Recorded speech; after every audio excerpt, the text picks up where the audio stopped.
L'affaire de la Méduse est arrivée, si vous voulez, à point nommé, on pourrait dire.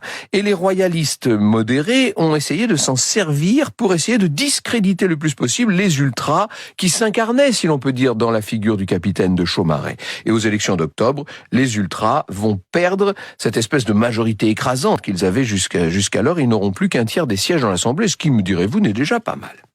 Quant aux libéraux, ils vont lancer des campagnes de souscription pour aider les naufragés du radeau de la Méduse. Défendre ces gens-là, défendre ces quelques naufragés, c'est défendre les victimes de la Restauration. Vous comprenez bien, c'est ça l'idée.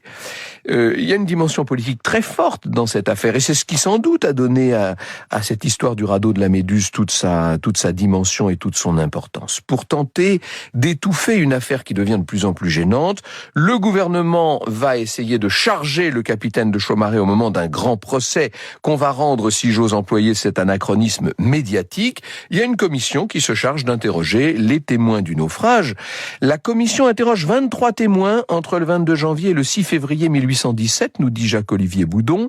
Le dernier témoin entendu est l'accusé lui-même, Henri Duroy de Chaumareix, dont l'audition dure 3 jours.